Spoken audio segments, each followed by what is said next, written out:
Bem-vindo ao primeiro episódio de Epidemiologia Aplicada à Medicina Veterinária. Nesse episódio, vamos explicar o que é o estudo de não inferioridade, para que ele serve e quais os pontos mais importantes para sua realização, além de um exemplo ativo de um teste de não inferioridade de mastite em vacas leiteiras comparando dois tratamentos diferentes. Os estudos de não inferioridade são modelos experimentais desenvolvidos com o objetivo de determinar se um novo tratamento ou procedimento não é menos eficaz que outro já estabelecido e considerado como controle, ou seja, que um novo tratamento funciona tão bem quanto o outro que já é usado. Esse tipo de estudo surgiu em 1970, quando os estudos de equivalência começaram a crescer no mundo científico para mostrar que tratamentos não são diferentes, o que, no caso de um estudo de não inferioridade, tem como objetivo mostrar que um certo tratamento, dentre os certos critérios, não é pior ou menos eficaz que outro já existente. Algo muito importante a se pensar é: para que serve esse tipo de estudo? Os testes de não inferioridade são utilizados quando queremos comparar dois tratamentos de uma doença, não para mostrar que um é melhor que o outro, mas que talvez ambos sejam de eficácias parecidas.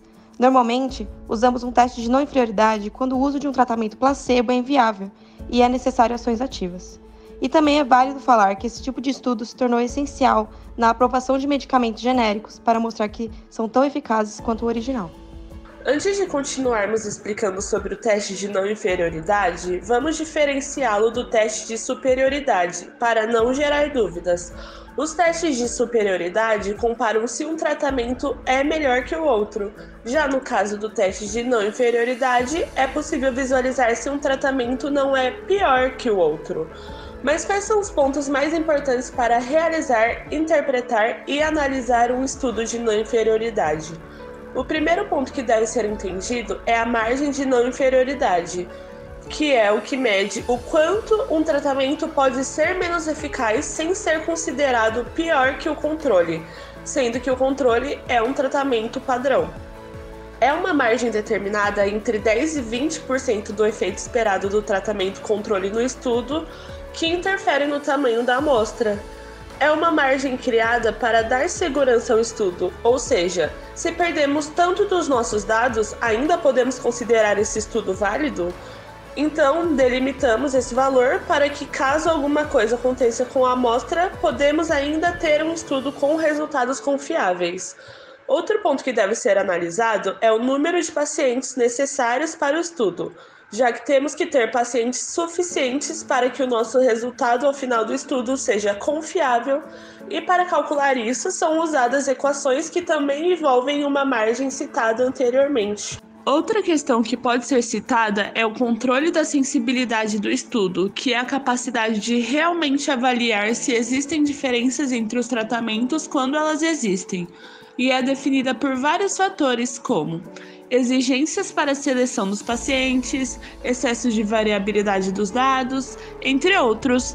Então, basicamente, precisamos escolher cuidadosamente a nossa amostra para que os nossos resultados façam sentido. Também é importante definir a população de análise, sendo que normalmente em testes de não inferioridade, a população estudada são todos os pacientes que realmente passaram pelo tratamento e que não quebraram as regras ou desistiram. Além disso, a justificativa ética é um dos tópicos muito importantes para esse estudo. Normalmente é utilizado o princípio de equivalência clínica, o que diz que existe realmente uma incerteza entre qual tratamento é mais eficaz e seguro, e a justificativa tem como objetivo diminuir essa incerteza. Mas também devem ser considerados todos os efeitos dos tratamentos com os pacientes a serem testados. Se os efeitos do tratamento forem muito ruins e causarem problemas para os indivíduos, deve ser colocado na balança se o estudo deve ou não ser realizado. Agora que você já sabe um pouco sobre o teste de não inferioridade, que tal um exemplo? Vamos então analisar um estudo publicado em 2020 que compara dois tratamentos diferentes, usando antibióticos nas vacas leiteiras, sendo um deles o ceftiofur com aplicação intramamária e o outro a administração subcutânea de etilmicosina, ambos usados como terapia em vacas secas, ou seja, sem leite, da raça Holstein Friesian, a famosa holandesa. Antes de irmos direto ao assunto, vamos entender o que é a mastite, quais seus efeitos sobre a produção de leite e qual seu tratamento mais comum. Bem, A mastite é uma das doenças mais complicadas que existe na produção.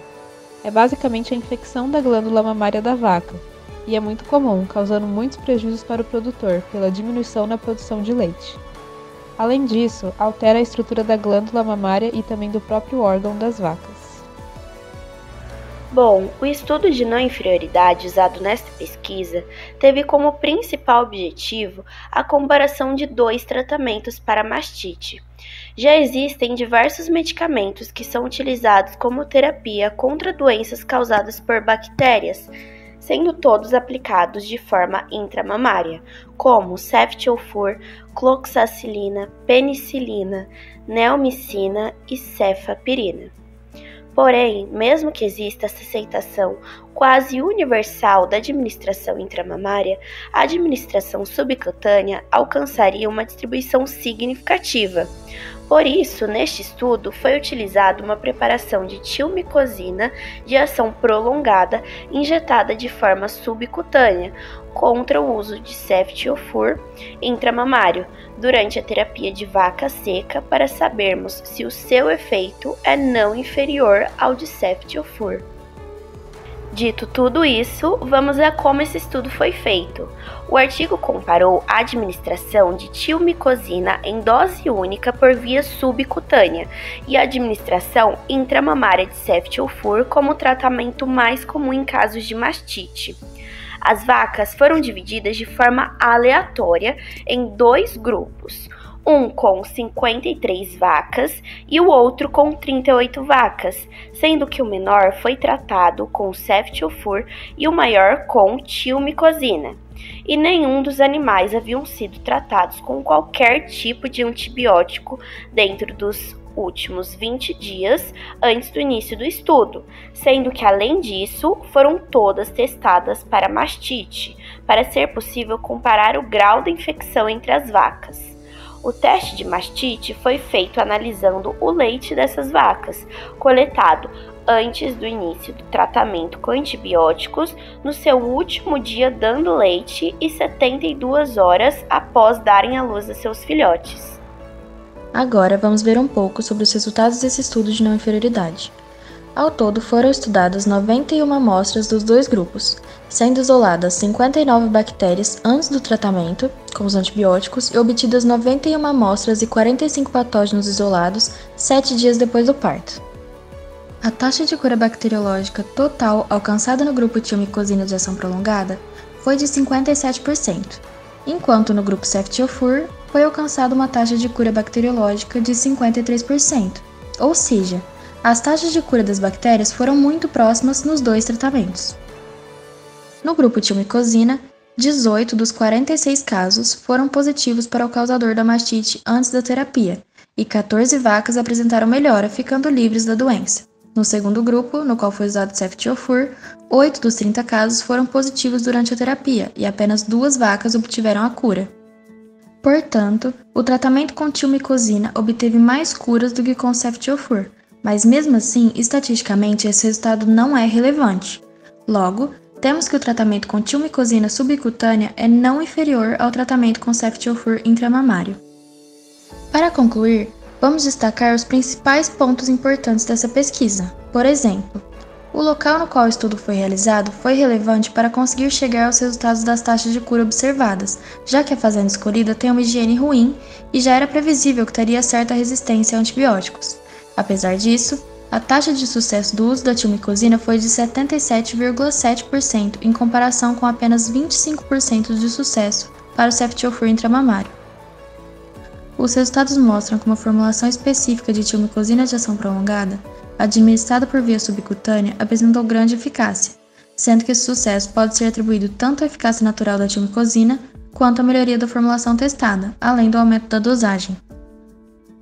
Concluindo, esse é um dos primeiros relatos de um tratamento subcutâneo destinado à terapia da vaca seca que foi bem sucedido. Os resultados indicam que essa terapia com administração subcutânea de tilmicosina é uma opção de tratamento viável e uma alternativa aceitável ao tratamento com ceftiofur intramamário. Além disso, vale ressaltar que a tilmicosina foi adequada para o tratamento de infecções intramamárias por Staphylococcus spp durante o período da vaca seca. Sei que foi muita coisa, mas você aprendeu um pouco mais sobre o teste de não inferioridade?